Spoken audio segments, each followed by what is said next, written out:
What you're looking at here is an iMac. I'm sure, as you can probably guess. It is an Intel iMac, very early generation Intel iMac. Spin it around here, we can take a look at what we've got.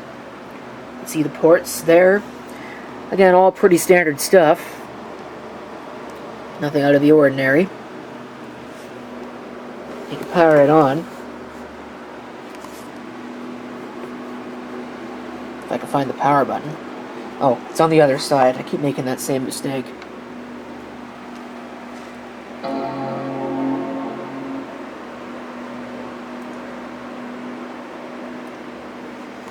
My camera battery is really starting to run out. So hopefully this thing will boot up before my camera battery dies.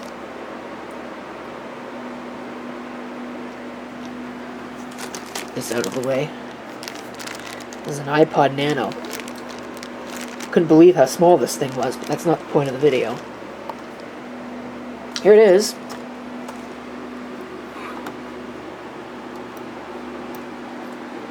In all of its glory.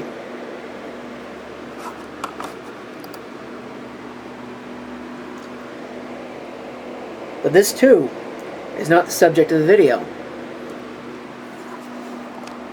Let me show you the predecessor. There it is, in the box.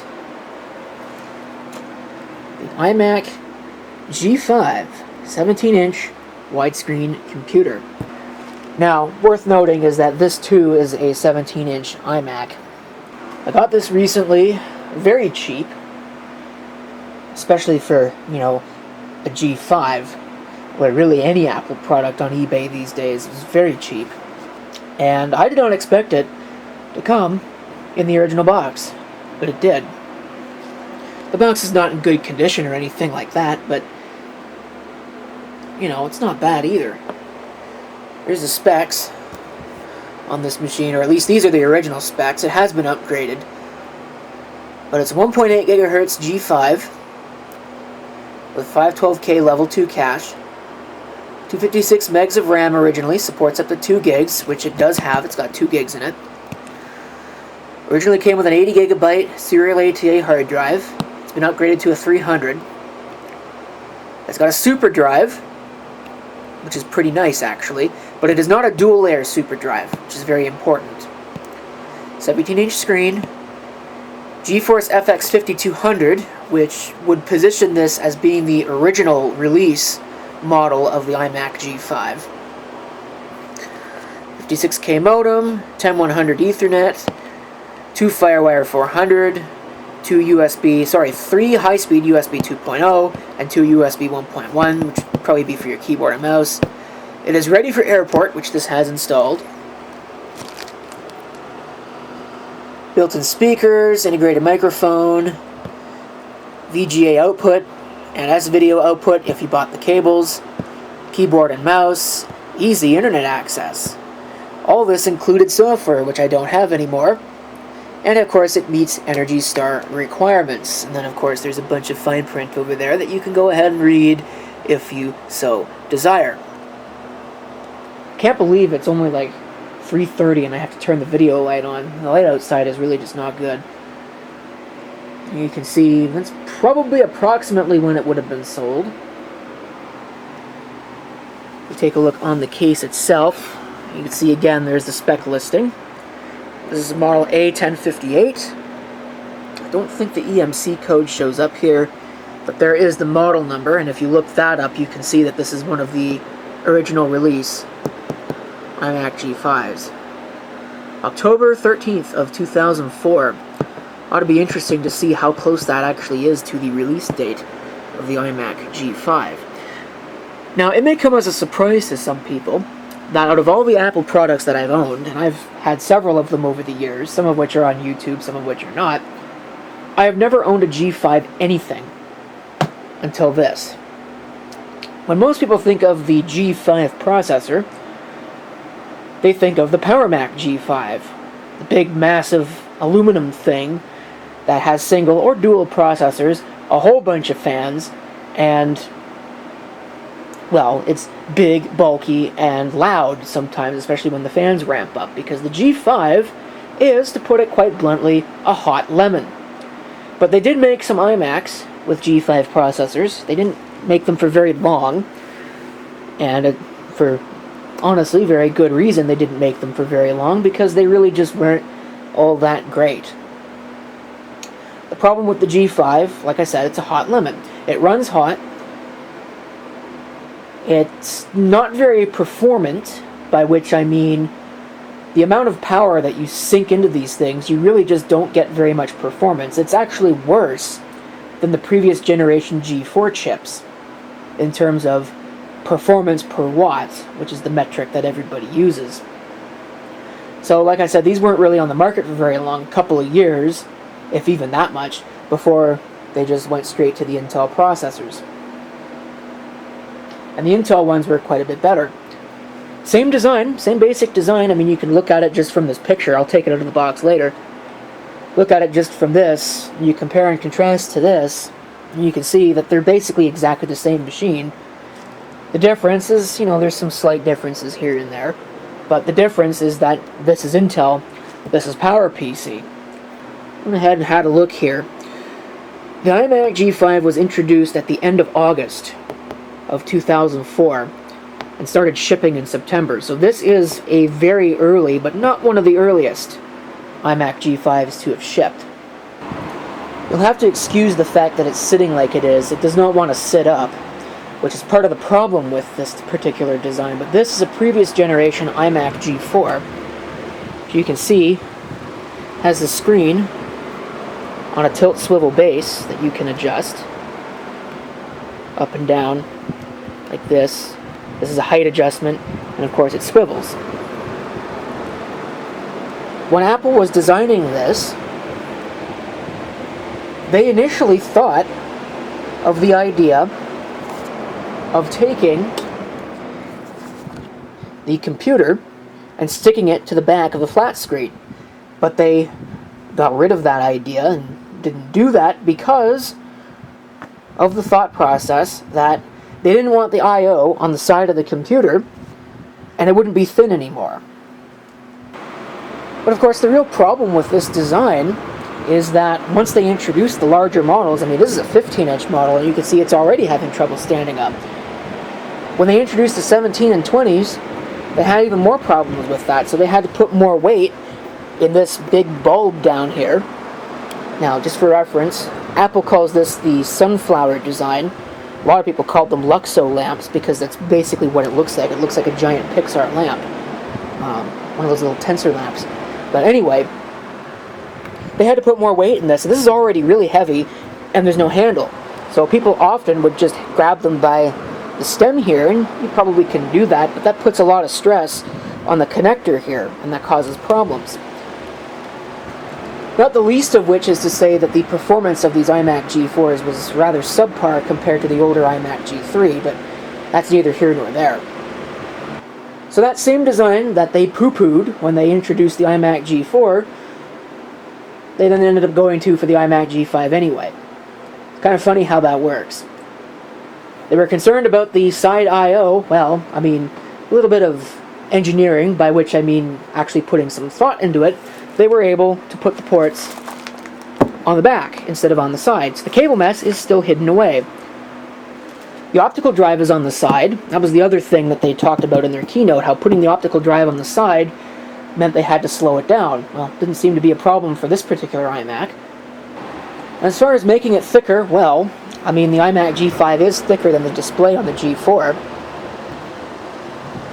But displays were made thinner by the time the G5 came out, and even trading a little bit of thickness, about double the thickness, you don't have this big giant bulb on the bottom filled with heavy components to weigh you down. So it's a lot easier to move the machine around, which was kind of the point of the iMac. I mean, for crying out loud, the iMac G3 had handle for its entire existence. It was designed to be portable. This ain't designed to be portable. I mean, it is a desktop computer, but it's a downgrade from the iMac G3 experience. There's no handle. I talked about the PowerPC G5 processor being a hot lemon. Emphasis on the word hot. And the way that Apple chose to mitigate this problem, because, you know, it's one thing to have a big tower computer, you can just put more fans in it, but something like this, you can't really put more fans in it before it becomes, you know, like twice this thickness, and obviously you don't want that, now do you, if you're designing a machine to replace this particular marvel of engineering, which does in fact have a fan in it. Well, the iMac G5 of course has fans in it, as is right and proper, but what they did is they actually divided the machine into different cooling zones. There was a cooling zone for the hard drive, which would have been located up here, cooling zone for the processor, which I believe was down here somewhere, and then a cooling zone for the power supply and other components, which would have been this area here. And what that meant is that they could apply better cooling to the processor and still have quiet fans for everything else. Now, they had quiet fans for the processor too, but we'll get into that here in a minute. But of course, you can't have everything. These machines were, in addition to the very hot-running PowerPC G5 processor, built smack in the middle of the capacitor plague era. You know, this was 2004. So a lot of these machines ended up suffering from logic board failures, power supply failures, etc. when the capacitors failed, and the heat exacerbated the problem because it made the capacitors fail even faster. So Apple actually offered, and this particular machine went through, the Apple authorized program for replacing the logic board and presumably the power supply, maybe and/or, I don't remember the exact details, with brand new ones back in the day when the originals failed. Now, this unit is still working, but there's no guarantee that it's going to do that forever. What I imagine that a lot of these stickers here on the side are for, these various shipping stickers, these are probably from when this machine was shipped to the repair facility. As you can see here, I mean, they're covered up, so it's kind of hard to see. But I believe that these are not the original stickers that would have been from when this machine was purchased, or sent to the seller that it was purchased from, the store that it was purchased from, etc. You know what I mean. It's hard to describe. I'm a little on the tired side. But anyway, it's been a long week. Yeah, I believe that's what a lot of these stickers are actually for, is because this thing went through the Apple repair program. So it's got a relatively new logic board in it, and a relatively new power supply potentially, in both cases. But then again, I'm going to be taking great pains to make sure this machine continues to work, which is to say I'm not going to use it much. It's probably going to sit in this box for the vast majority of my ownership of it. Because even though it is nice to have a G5, I mean, it's still a PowerPC. There's not a whole lot you can do with them these days, and I want this one to continue working because PowerMac G4 is okay, but I certainly like this design. I think this is a much more interesting product, a different idea on the G5 processor than what most people are thinking about. Now, in addition to the PowerMac and the iMac, they also had an Xserve that they offered with G5 processors, but that was it. No notebooks, because they couldn't put it in a notebook,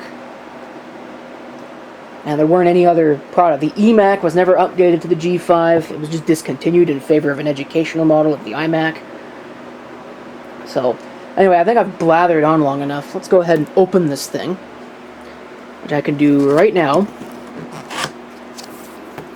for your viewing pleasure. When you take a look inside, here's the power cord that it would have shipped with. I also have the original mouse. Hard to see because it's in the plastic, but I have the original mouse, which I'm going to leave in there, and the original keyboard, which I'm also going to leave in there. I'm not going to use them. They're both in very good condition. Again, surprising for their age. Usually these white keyboards especially just got covered in garbage. The back of it's pretty scratched up. Again, that was common for these. The acrylic on the back got scratched all the time, even if you never moved it. But what usually happened with these is hand salsa and other junk used to just cover these keyboards, particularly the white ones. The black ones never really had a problem. It was always these white ones. There it is, the iMac G5. I put the Intel one back up here so you can see that indeed the Intel unit is quite a bit thinner. One potential reason for that is because the Intel model didn't really need all that cooling that the G5 did. Again, you can see the difference. The Intel has got all the ports on the bottom arranged horizontally. This unit has got all the ports vertically on the side there, which is about where you'd expect them to be. The power button is also where you'd expect it to be, right by all the ports, as opposed to this one, where it's over here, opposite of where the light is, because the front of the machine is basically the same as the front of this. Now, this is an older model, so this doesn't have the iSight camera, but later ones did. And the later ones were actually criticized quite heavily because they were not as serviceable as these original iMac G5 units were. Effectively, all that you needed to do, there were some screws on the bottom here. You can probably see one right there. There were screws on the bottom. All you had to do was take the screws out and this entire back slid off. Later models didn't quite do that. The Intel model out of the way here, we can see the front of the machine. Very nice.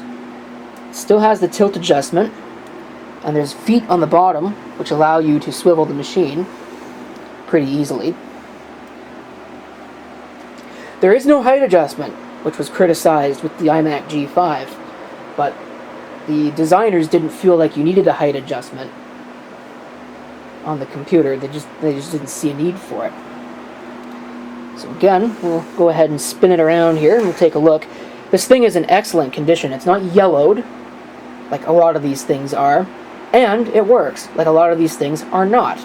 If you go on eBay, a lot of the cheap ones that you can buy for even more money than what I spent on this, less than $200 shipped, a lot of these that you find for that price, around that price point, are non-functional. They've got various problems. Won't turn on, logic board issues, screen issues, which are caused by logic board issues in general.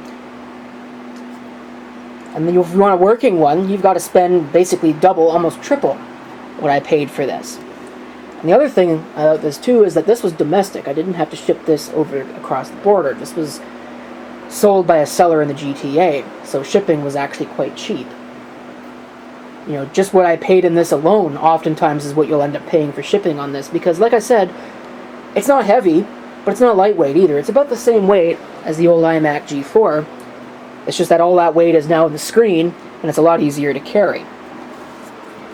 You can see ports here, a little bit out of whack, but that's alright. It is to be expected for the age.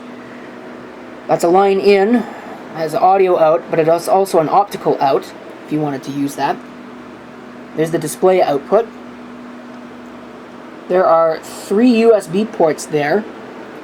I'm not sure what they were talking about the 2 USB 1.1s. I thought it said that there were 3 USB 2.0. Okay, I didn't read the box quite right.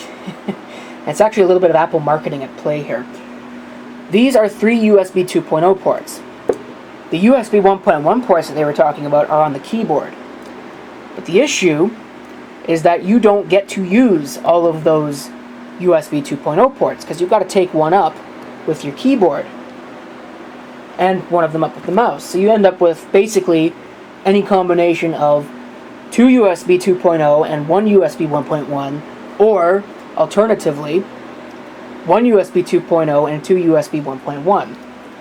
That being said, my understanding is that there were Bluetooth keyboards offered with the iMac, which would allow you to use all 4 or all 5 USB ports.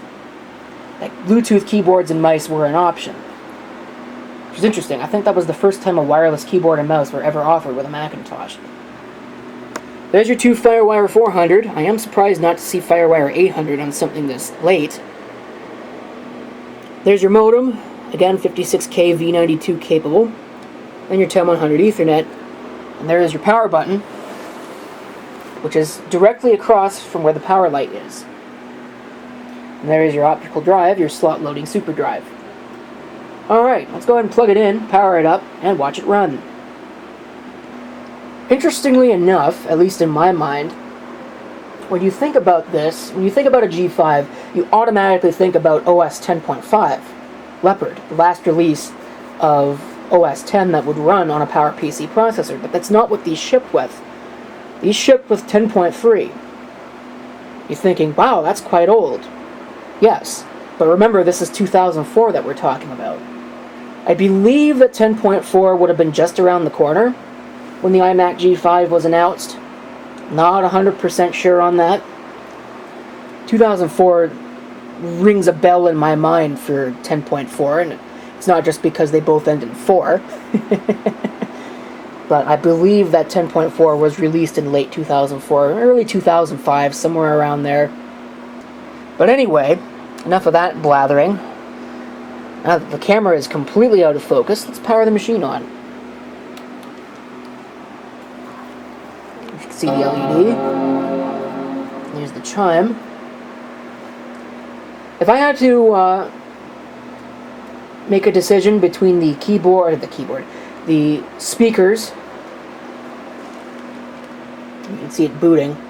The video is quite slow, I don't know if you noticed that. But if I had to choose between the speakers on this unit or the speakers on the Intel, I would choose the ones on the Intel. Seems like they've got a more full range sound. These speakers are more bass than anything else, which is odd because they're actually pretty small speakers. This unit is running 10.4. It has been fully updated. I don't believe I've connected it to my network, so I should probably do that now. There we go. You can see it on my wireless network there. It thinks it's 505 right now. It is not 505, but the battery is good. You can see there. It's actually 405, so it's about an hour off. It probably adjusted for daylight savings time at some point. I just never readjusted it. You can see it's a pretty nice display. There are some marks on it. They don't show up well with this background, but there are definitely some marks on this. Probably heat-related damage because, again, this is a G5. You can see here. OS 10.4. This is 1.8 gigahertz PowerPC G5 with 2 gigabytes of DDR SD RAM. Go ahead and open the system profiler here. You can see some details.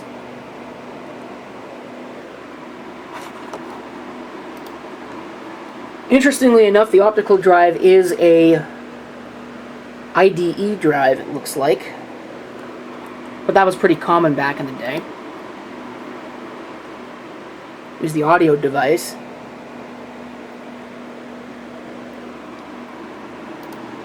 This does not have Bluetooth. There's your disk burning capabilities.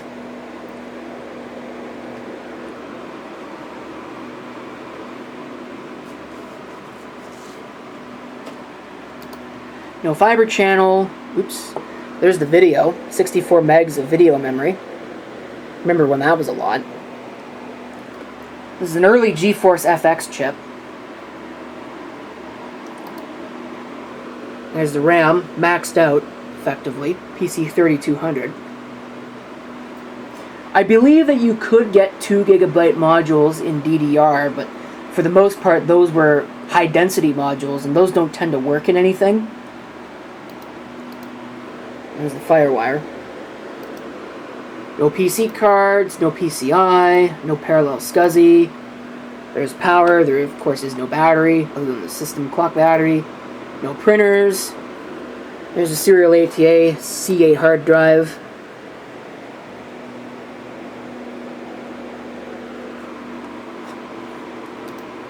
Of course, our USB.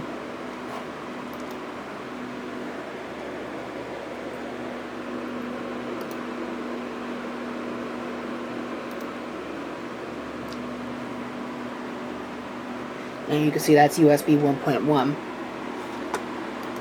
As far as airport, this is Airport Extreme. I don't believe this is 802.11n compatible, but it might be.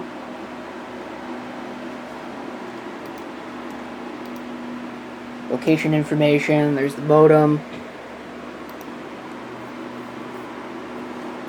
Alright, that's pretty much all that I can think of to say about this machine. See, I've customized the dashboard a little bit. Unfortunately, a lot of it doesn't work anymore.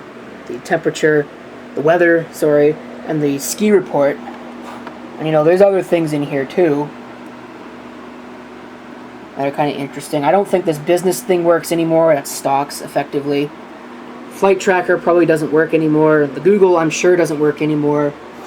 This, I don't know what this is. If this is a white pages, not 100% sure on that. There's stocks. Again, doesn't really work in all likelihood.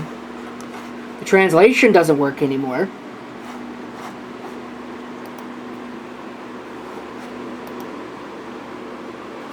So there's this. I don't know that I want that.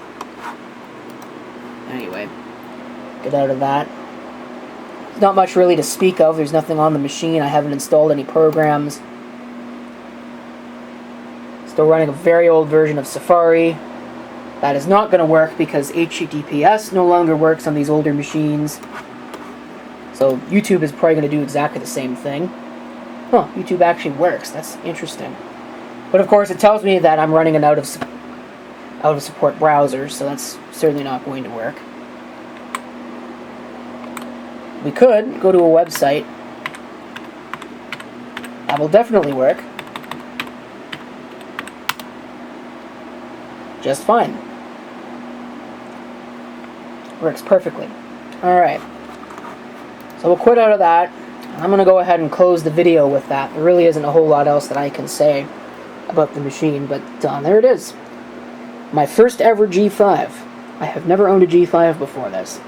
It would be kind of neat to have a Power Mac G5, but like I was saying, I think I like the design of this quite a lot better. It's more reminiscent of Apple before the 2000s, I guess you could say. You know, the old iMac days.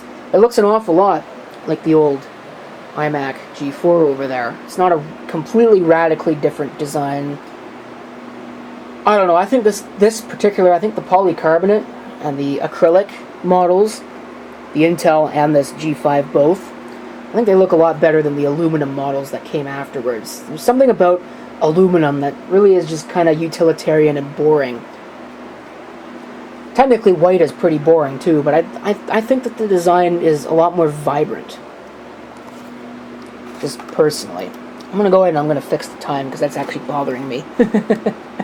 And then we'll go ahead and shut the video off. So let me see, where's the time on these? Date and time. Yeah, that is not what it's supposed to be. There we go. So we'll shut it down, and I would like to thank you for watching. And if you have any comments, feel free to leave them below. Oh, bunk yourself. You can kind of see that discoloration there.